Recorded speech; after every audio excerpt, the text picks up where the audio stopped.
Heart to heart channel पर आप सभी का एक बार फिर स्वागत है।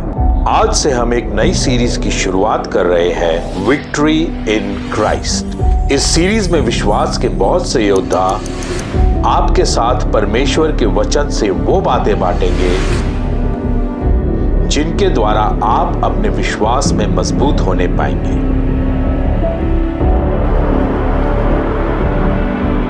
और जब आप वचन की ये बातें अपने जीवन में थाम लेंगे तो आपके जीवन की परिस्थिति कैसी भी हो, आप देखेंगे कि किस प्रकार आप अपनी हर एक परिस्थिति में लगातार जय को पाने पाएंगे। So enjoy the series and get stronger in your faith.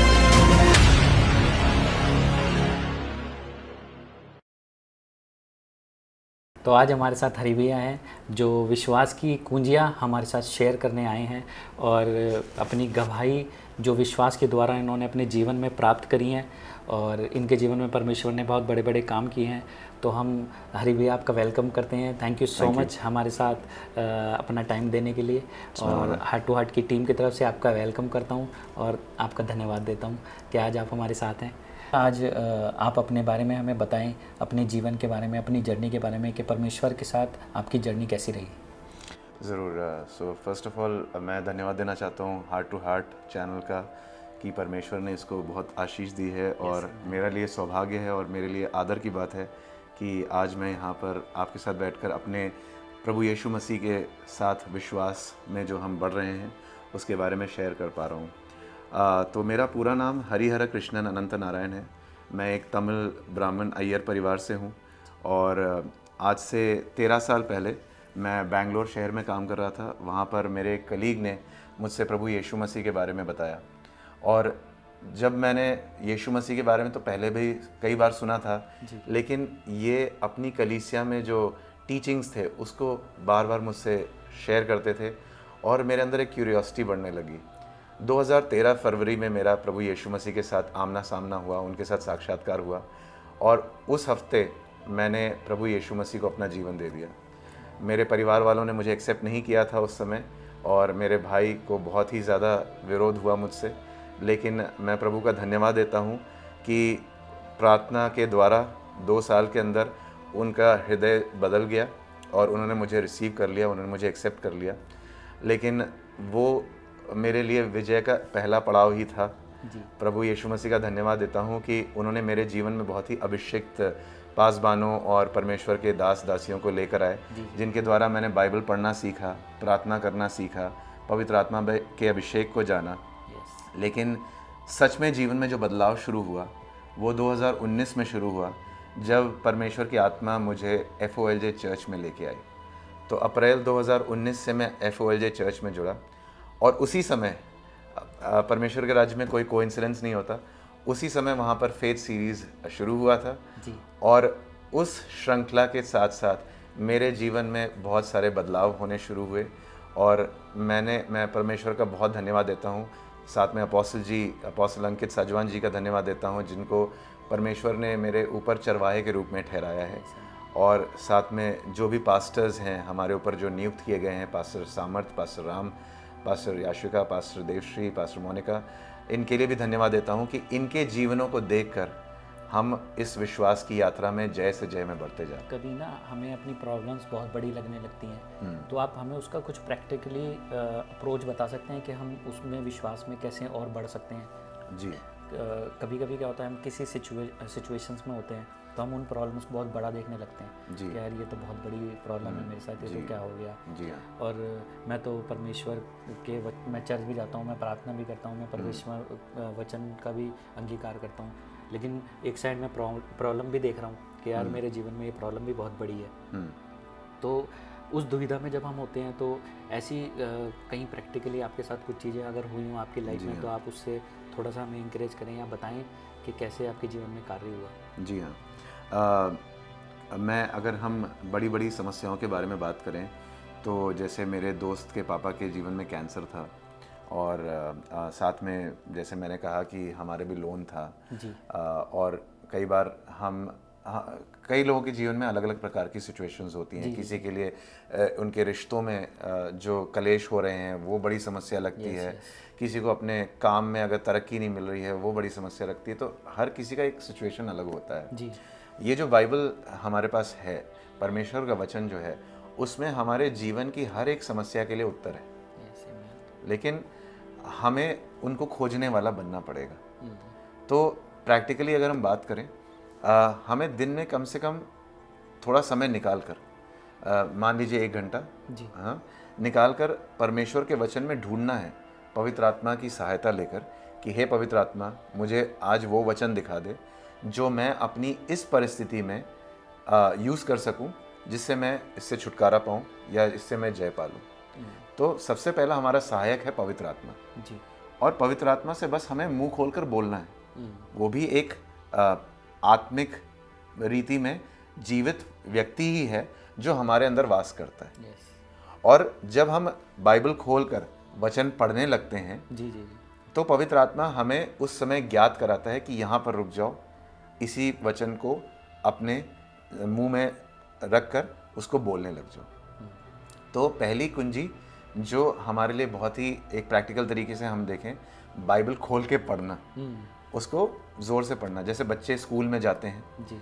और वो कोई भी चैप्टर होता है, chapter 1, once upon a time, ऐसे करके बोल के वो मुंह खोलकर बोलते हैं, वॉल्यूम बढ़ाकर बोलते हैं, मन में नहीं बोलते। तो उसी तरह अगर हम बाइबल थोड़ी थोड़ा पढ़ने लग जाएं, पवित्र आत्मा से मदद लेकर कि पवित्र आत्मा, आज मैं वचन पढ़ रहा हूँ, मेरी इस परिस्थिति से मुझे बाहर निकलने के लिए मदद कर। और जब हम ऐसे बाइबल खोलकर वचन पढ़ने लगे, जब हम पढ़ते रहेंगे, उस समय पवित्र आत्मा हमसे बात करेगा और कहेगा कि यहाँ पर इस वचन पर अंगीकार। वो जानता है कि हमें ऑफिस जाना है, वो जानता है कि हमारे दिन में कई सारे काम हैं जी। और वो इतना भला है कि हमें उस एक चैप्टर में ही अगर हम ध्यान से पढ़ें तो वो आयत दे देगा, वो वचन दे देगा जिस पे हमें खड़े रहना है। और जो हम बार बार सुनते हैं, अपोस्टल जी भी इस बात पर रोमियो 10:17 बार बार हमें उसकी ओर ले जाते हैं कि विश्वास सुनने से आता है जी। और सुनना परमेश्वर के वचन से आता है जी। तो कई बार लोगों को ये नहीं पता कि बाइबल को प्रैक्टिकली कैसे यूज़ करें, क्योंकि बाइबल में कई सारी कहानियाँ दी हुई हैं और नए नियम में कई सारे इंस्ट्रक्शंस दिए हुए हैं जी। लेकिन हमें ये नहीं पता कि किस सिचुएशन में क्या यूज़ करना है जी। तो इसलिए कलीसिया एक ट्रेनिंग ग्राउंड है, चर्च एक ट्रेनिंग ग्राउंड है। चर्च कोई मंदिर या आराधनालय ही नहीं है। चर्च एक ऐसी जगह है जहाँ पर हम जाकर प्रैक्टिकली सीखते हैं कि परमेश्वर के वचन को कैसे इस्तेमाल में लाना है जी। अपनी जय के लिए। तो इसलिए मैं अपने भाइयों बहनों को प्रोत्साहन देना चाहूँगा कि चर्च, संडे को चर्च जाना कभी मिस ना करें। और हम जब FOLJ चर्च जाने लगे तो हम एक्चुअली सीखने लग गए कि बाइबल को कैसे डिवाइड करना चाहिए अपने जीवन में जय को पाने के लिए, अपने जीवन के उन क्षेत्रों में जहाँ पर हम हार देख रहे हैं, पराजय देख रहे हैं, उसमें कैसे हम जयवंत होकर जी सकें। पहले मैं इस बात की चिंता में रहता था कि मेरी सैलरी तो इतनी ही है, इससे घर का खर्चा कैसे चलेगा। हाँ, हमें आज्ञा दी गई है परमेश्वर के वचन में कि हम अपना पहला 10वां हिस्सा दशमांश के रूप में परमेश्वर के राज्य में लौटाएं जी। तो उसके बाद जो 90% होते हैं, मैं पहले सोचता था कि इस 90% में घर कैसे चलेगा। लेकिन जब हम कलीसिया से जुड़े और हमें मलाकी 3:10 का सिद्धांत सिखाया कि जब हम अपने पहले 10वें हिस्से को परमेश्वर के राज्य में लेकर आए, जो बाकी 90% हो जाता है ना, वो पवित्र हो जाता है। परमेश्वर उसको नाश नहीं होने देगा, उसको बीमारियों के पीछे या कर्जे चुकाने के पीछे या किसी भी एक्सीडेंट या किसी भी नुकसान के पीछे खर्च होने नहीं देगा। वो उस 90% को सुरक्षित रख देता है कि हम इन्वेस्ट भी करने पाए। तो हम अगर इन बातों को सीखते नहीं चर्च जाके, तो हमें पता नहीं चलता जी। तो पहली जो मुख्य बात है वो है कलीसिया जाना, जहाँ पर हमें ट्रेनिंग मिलती है कि बाइबल को सही रीति से कैसे पढ़ना चाहिए और पवित्र आत्मा से सहायता लेकर कैसे हम उन आयतों को, उस बीज को पाले। जैसे मैंने बीज के बारे में पहले वर्णन किया था, उस बीज को पाले जिस बीज की सिंचाई करने के द्वारा हम उन फलों को पा सकते हैं, जिससे हम अपने परिस्थिति पर छुटकारा पाने के लिए हम जय की कुंजी पाते हैं जी। पहली बात तो ये। तो विश्वास सुनने के द्वारा होता है। वो सुनना कहाँ से आता है? एक तो जब हम बाइबल खोलकर मुंह खोलकर पढ़ते हैं तो हमारी आवाज़ हमारे कानों में जा रही है और हमारे कानों के द्वारा दिल के अंदर जा रही है, जो हमारे जीवन में उन बातों को प्रकट कर रहा है जो परमेश्वर चाहता है कि हम देखें। दूसरी सुनने का तरीका क्या है? जब हम संडे को चर्च जाते हैं तो वहाँ पर वचन सिखाया जा रहा है, उस समय हम सुन रहे हैं। तो हमें इस बात का ध्यान रखना है कि हम अपने फ़ोन को स्विच ऑफ कर लें या एयरप्लेन मोड में लगा लें, ताकि हमारा ध्यान ना भटके। अगर वॉलंटियर इधर उधर जा रहे हैं तो हम उनकी तरफ ध्यान ना दें, परंतु हम एकाग्रता से परमेश्वर के वचन को जो सिखाया जा रहा है वो सुने। वो एक दूसरी प्रैक्टिकल कुंजी है। और तीसरी चीज़ है, हमें आजकल जो फ़ायदा मिला हुआ है YouTube के माध्यम से, ये सारी टीचिंग्स रिकॉर्डेड है, तो हम हफ्ते में बार बार इन टीचिंग्स को सुनते रह सकते हैं। कई बार हम क्या करते हैं, जीवन की भागदौड़ में हम सुनने से चूक जाते हैं। और अपोस्टल जी ने हमें ये सिखाया है कि एक वचन को जो शिक्षा दी जाती है, कम से कम आप 8 से 10 बार सुन लो, तब वो आपके दिल में प्रवेश होने लग जाती है। और एक बार आपके दिल के अंदर चली गई तो आपके मुंह से वही अंगीकार निकलने लगेगा, और जो आपके मुंह से अंगीकार निकलता है वो आपके जीवन में प्रकट होने लगेगा। तो परमेश्वर ने हम ह्यूमंस को इतनी सुपरनैचुरली और इतने पावरफुल रूप में बनाया कि हम अपनी कैपेसिटी, हम अपनी एबिलिटी नहीं जानते। उसने शुरुआत में ही बोल दिया उत्पत्ति 1:27 में कि तुम ब्लेस्ड रहो और तुम फलवंत रहो, मल्टीप्लाई करो, पृथ्वी पर प्रभुता करो, यानी डोमिनियन में चलो, और हर चीज़ को सबड्यू करके चलो, यानी अपने अधीन रख के चलो। तो हर एक बनाई हुई चीज़ हमारे अधीन है, लेकिन कई लोग इस सत्य को जानते नहीं हैं। क्यों? क्योंकि उन्होंने सुना नहीं। अब कोई कहेगा कि परमेश्वर को तो कोई देख नहीं सकता। हाँ, लेकिन परमेश्वर को देख तो नहीं सकते, लेकिन उसने जो मुंह से बोला है वो वचन लिखा हुआ है। हमें उस लिखित वचन को अपने मुंह में रखना है और उसको बोलने लग जाना है। अब आपने जैसे अब आप ये सवाल पूछेंगे, क्या सिर्फ बोलने से हो जाता है?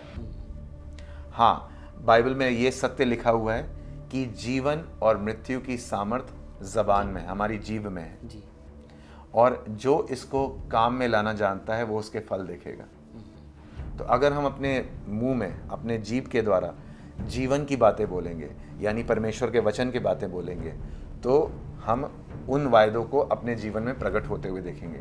अपोस्टल अंकित जी के जीवन की ही गवाही जो मुझे हमेशा प्रेरणा देती है वो ये है कि वो कर्ज़ों में डूबे हुए थे जी। और एक दिन बाइबल पढ़ते हुए पवित्र आत्मा ने उन्हें इफिसियों 1:3 की तरफ केंद्रित किया और उन्होंने उस वचन को लिया कि धन्यवाद हो प्रभु यीशु मसीह का, पिता परमेश्वर का और प्रभु यीशु मसीह का, कि उन्होंने हमें हर प्रकार की आत्मिक आशीषों से आशीषित कर दिया है। और वो दिन में 3 से 4 घंटे उस आयत की घोषणा करते रहते थे और बाकी टाइम उस वचन को सोचते रहते थे। और ऐसा हुआ कि एक समय ऐसा आया कि उनके अकाउंट में तो कुछ हज़ार रुपए थे, लेकिन उनको ऐसा लग रहा था वो करोड़ों के स्वामी हो गए। और जब उन्होंने अपनी पत्नी से पूछा, पास्टर मोनिका से, कि हम इन करोड़ों रुपए का जो हमारे अकाउंट में है क्या करेंगे, तो उन्होंने कहा कि हम परमेश्वर का भवन बनाएंगे। उस समय उनके हाथों में करोड़ रुपए नहीं थे, लेकिन उस वचन के द्वारा वो अपने आप को धनवान देखने लगे। उनकी मानसिकता चेंज हो गई थी कि परमेश्वर बहुतायत का परमेश्वर है। और जैसे मैंने शुरुआत में उदाहरण दिया था कि आप एक पिता होकर अपने बच्चों के लिए उत्तम पदार्थ देते हो, उत्तम गिफ्ट देते हो, पिता परमेश्वर जो हमारा है वो हमें उत्तम पदार्थ देता है, हमें उत्तम बातों में, हमें उत्तम वायदों से हमारे जीवन को तृप्त करता है ना। तो पहली कुंजी क्या है कि वचन पढ़ो, वचन को सुनते रहो, निरंतर सुनते रहो। सुनते रहने से क्या होता है, हमारी कल्पना, हमारी जो सोच है वो बदलने लग जाती है। हमारे मन में जो चिंताएं आती हैं ना, वो रिप्लेस होकर वो वो सोच आने लग जाती है जो परमेश्वर चाहता है कि हम सोचें। आपको अगर पता है, कल्पना शक्ति जो है ना, वो एक ऐसी टूल, एक ऐसी कुंजी दी है परमेश्वर ने जिसको हम एक्टिवेट कर सकते हैं और अपने जीवन में उन बातों को प्रकट होते हुए देख सकते हैं जो हम चाहते हैं हो। फेथ की परिभाषा जो इब्रानियों 11:1 में दी हुई है, faith is the substance of the things hoped for. विश्वास उन बातों का पदार्थ है, उसका ठोस है जो हमने आशा की हुई है। आशा क्या है? एक जॉयफुल इमेजिनेशन है। Hope is an imagination which brings Joy. In your being. डर क्या लाता है? एक ऐसी इमेजिनेशन लाता है जिससे आप एकदम सिमट जाते हो, आप अपने आप को खोया हुआ या हारा हुआ पाते हो। लेकिन होप एक ऐसी इमेजिनेशन है जो आपको उत्तेजित करती है, एक्साइट करती है। तो फेथ क्या है? उस एक्साइटिंग इमेजिनेशन को सब्सटेंस देना है। तो आपने कुछ इमेजिन किया और आपने जब उसको मुंह से अंगीकार किया तो आप उसको फेथ दे रहे हो। तो ये एक कुंजी है कि अगर हमने कल्पना की कि मेरा प्रमोशन हो गया है, जो परमेश्वर चाहता है इंक्रीज हमारे जीवन में हो, और प्रमोशन जब हमारे कामकाज में या बिजनेस में आएगा, बढ़ोतरी, तो हम अगर उसकी कल्पना कर रहे हैं और अगर हम अपने मुंह से अंगीकार करने लग जाए तो हम देखेंगे उस प्रमोशन को। ऐसा ही एक उदाहरण बताना चाहता हूँ कि मेरी पत्नी उसने 2016 में हम लोग बेबी के लिए ट्राई कर रहे थे, तो उसने सबैटिकल ले लिया था। वो इंपोर्ट एक्सपोर्ट की कंपनी में काम करती थी और डॉक्यूमेंटेशन का काम करती थी वहाँ पर। और 2016 में उसने कहा कि अब हमें बेबी के लिए ट्राई करना है, तो उसने वहाँ से ब्रेक ले लिया। हमारा बेबी 2018 में हुआ और 2020 में उसने सोचा कि वापस जॉब करना शुरू करें, लेकिन कोविड का समय आ गया था और उस वजह से काफ़ी सब कुछ बंद हो रखा था। तो फिर उसने कहा ठीक है, अभी ब्रेक कंटिन्यू करते हैं। 2022 में जब चीज़ें सेटल डाउन होने लगी तो उसने कहा ठीक है, अब टाइम आ गया है कि मैं जॉब के लिए दोबारा सर्च करूं। तो वो वापस इंपोर्ट एक्सपोर्ट कंपनी में नहीं जाना चाहती थी क्योंकि वहाँ का माहौल उतना कुछ अच्छा नहीं है। और तो उसके मन में आया कि क्यों ना मैं एक एग्जीक्यूटिव एडमिन की पोजीशन में काम कर लूँ करके कहीं पे। और उसने मुझसे ऐसे ही बातों बातों में कहा कि तुम्हारी कंपनी में तो एग्जीक्यूटिव एडमिन्स काम करते हैं और तुम्हारी कंपनी का कल्चर भी अच्छा है कि वर्क फ्रॉम होम भी मिल जाता है, ऑफिस भी जा सकते हैं हाइब्रिड मोड में, तो तुम्हारी कंपनी में मिल जाता तो सही रहता। तो जब उसने ऐसा बोला तो मैंने, और उसी समय मैं फेथ सीरीज दोबारा सुन रहा था और उसके चौथे पार्ट में अपोस्टल जी ने सिखाया picture it done and speak it out. कल्पना कर लो कि हो गया है और उसका अंगीकार करना शुरू कर दो। तो मेरे लिए तो बहुत आसान था क्योंकि मेरी कंपनी का आईडी कार्ड मेरे पास है। उसमें मैंने कल्पना में अपने चेहरे की जगह अपनी बीवी का चेहरा लगा लिया और अपने नाम की जगह उसका नाम लगा लिया। तो मैं कल्पना करने लगा कि मेरी बीवी के पास एक आईडी कार्ड है जिसमें मेरे कंपनी का लोगो और नाम लिखा हुआ है, उसका चेहरा और उसका नाम। ये मेरे लिए एक रेफरेंस पॉइंट बन गया और मैं उस बात का अंगीकार करने लगा कि धन्यवाद पिता परमेश्वर, मेरी बीवी नौकरी ढूंढने के लिए स्ट्रेस नहीं लेगी, परंतु आपने इसके लिए जॉब खुद लेकर आ गए हो यीशु के नाम में। मैं ऐसे अंगीकार करने लग गया और ऐसा हुआ भी। ये करते करते मुझे करीब 1.5 महीना लगा। मैं डेली सुबह उठकर थोड़ी देर बैठ जाता था चुपचाप और इस बात की कल्पना करता था कि मेरी बीवी इस आईडी कार्ड को लेकर घूम रही है जिसमें उसका नाम और उसका चेहरा है और मेरे कंपनी का लोगो है, और मैं इस बात की अंगीकार करता था। 1.5 महीने बाद एक दिन अचानक क्या हुआ कि मेरे कंपनी के एक मैनेजर, उन्होंने पिछले 9 साल में कभी उन्होंने मुझे लंच पे नहीं बुलाया, उस दिन लंच पे बुलाया। ये जून 2022 की बात है। उस दिन लंच पे बुलाया और बातों बातों में पूछा कि तुम्हारी वाइफ क्या कर रही है। मैंने उन्हें बताया तो उन्होंने कहा कि हमारी टीम में एक एडमिन की रोल खाली है। तो मैंने कहा मुझे तो सुनाई दिया था कि वहाँ पे किसी को हायर कर लिया गया है। कहते हैं नहीं, उसका एक्चुअली वेटिंग टाइम बहुत लंबा चल रहा है, तो अगर तुम्हारी बीवी अभी रेडी टू वर्क है तो फिर उनको हम ले लेते हैं करके, तो बस सीवी भेज दो। तो मैंने सीवी भेजी और विद इन 2 वीक्स मेरी वाइफ का हायरिंग हो गई और 3 साल से वो इस कंपनी में मेरे साथ, हम एक ही कंपनी में एक साथ आते जाते हैं। तो मैंने उस शिक्षा को अप्लाई किया जो मैंने अपोस्टल जी के द्वारा सीखा कि कैसे हम अपनी इमेजिनेशन को मुंह से जब बोलने लग जाते हैं तो वो हमारे जीवन में फल लाता है। लेकिन इसका जो एक फ्लिप साइड है वो ये है कि हम अगर अपने मन में नेगेटिव विचार आते हैं उनको ना बोलें तो वो हमारे जीवन में लागू नहीं होंगी। अपोस्टल जी ने एक बहुत अच्छी बात बोली थी कि any thought that is not spoken out dies unborn. कोई भी विचार जिसको बोला ना जाए वो बिना पैदा हुए मर जाता है। तो नेगेटिव थॉट्स के साथ हमें यही करना है कि हमें उसको बोलना नहीं। तो बाइबल कहती है be quick to listen, slow to speak and slow to anger. तो यानी हमें बोलने में जल्दी नहीं करनी है, हमें ध्यान रखना है कि हमारे मन में जो विचार आते हैं हम झट से ना बोल दें। उससे क्या होता है कि नेगेटिव विचार तो दिन में कई बार आते हैं। हाँ, जैसे कल भी मेरे साथ विचार आ रहा था, हाँ, कि मैं जब गाड़ी चला रहा था तो अचानक मैंने देखा एक गाड़ी क्रैश हो रखी है तो वहाँ पे साइड में, तो मेरे मन में एक अचानक विचार आया कि मेरे गाड़ी का शीशा टूटा हुआ है करके, लेकिन मैंने उस विचार को बोला नहीं।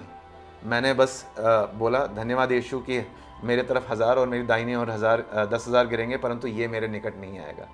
और धन्यवाद कि तू मेरे बाहर आने और अंदर जाने को आशीष रखता है। तो मैंने अपने अंदर से वो वचन बोलना चुना, ना कि वो थॉट बोलना चुना। तो इसी तरह से अगर हम पवित्र आत्मा में प्रार्थना करते रहें तो हम इस बात के लिए सचेत हो जाते हैं कि जो हमारे मन में विचार आ रहा है वो क्या परमेश्वर की ओर से है या फिर शैतान की ओर से, क्योंकि शैतान भी विचार डालता है।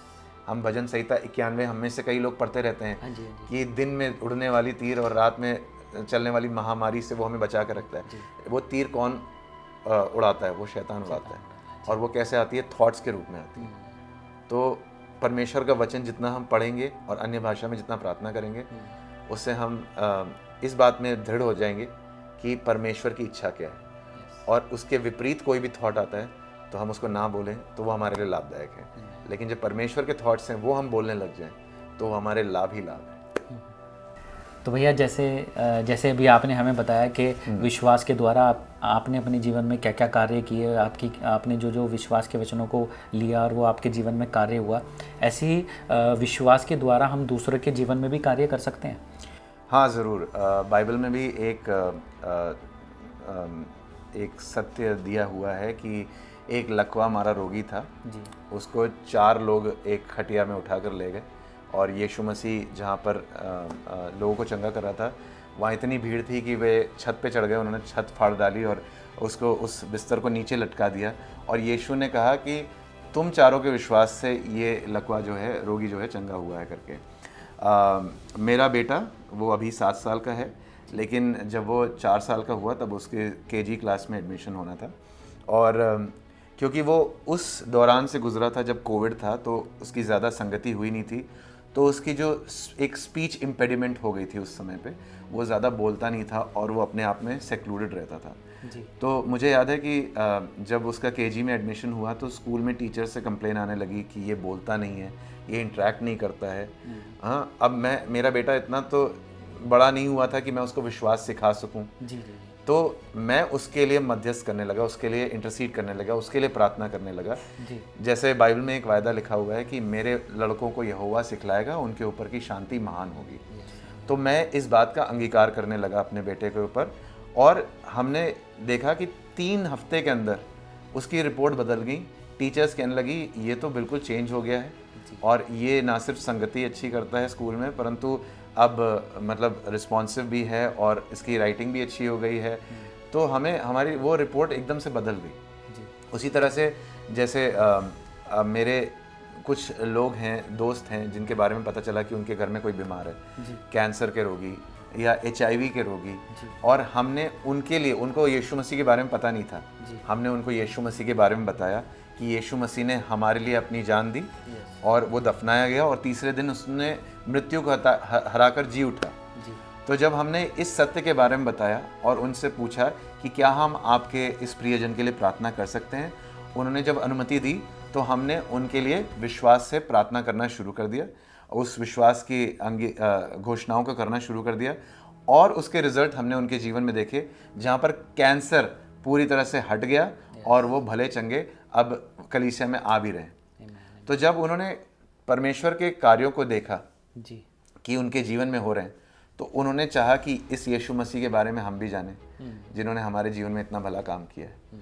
तो हम अपने विश्वास के अंगीकार से दूसरों के जीवन में भी लाभ ला सकते हैं, उनके जीवन में भी उस जय को दिला सकते हैं और वो हमारे लिए एक चैनल बन जाता है कि कैसे हम लोगों को प्रभु यीशु मसीह के उद्धार के बारे में बताएं, ताकि उनके आत्मा, उनके प्राण जो है वो सदा सदा के लिए परमेश्वर के साथ बने रहें। और हमने अनगिनत गवाहियाँ देखी हैं जहाँ अपोस्टल जी ने घोषणा की, परमेश्वर ने उनको ज्ञान का वचन दिया किसी के लिए जो विश्वास में था भी नहीं, परंतु उन्होंने ऑनलाइन या फिर हॉल में आके देख रहे थे और उन्होंने रिसीव करा और उनको चंगाई तुरंत मिल गई। हमने कितनी अनगिनत गवाहियाँ देखी हैं FOJ चर्च में। तो हाँ, ये संभव है कि हम अपने विश्वास के द्वारा दूसरों के जीवन में आशीष का कारण बन सकते हैं। भैया एक चीज़ और, जैसे कई लोगों की मानसिकता ये होती है कि चर्च जाना ज़रूरी है, हम घर में बैठे बैठे भी तो रिसीव कर लेते हैं, लेकिन वो गैदरिंग, वो चर्च में आना ज़रूरी है या नहीं है, मतलब लोग भी इस मानसिकता में भी हैं आज ना, कि हमें चर्च जाना चाहिए नहीं जाना चाहिए। देखिए, चर्च जाना एक बहुत ही इम्पॉर्टेंट और इम्पेरेटिव बात होनी चाहिए हमारी लाइफ में, बहुत ज़रूरी बात होनी चाहिए हमारी लाइफ में।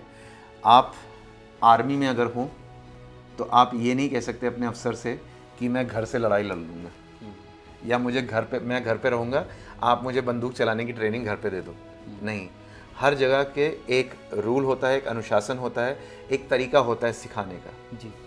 और दूसरी बात ये कि कलीसिया में जब हम जाते हैं, हम लोगों के जीवनों को देखते हैं, हम गवाहियों को देखते हैं, हम शिक्षा सुनते हैं, तो हमारा विश्वास मजबूत होता है।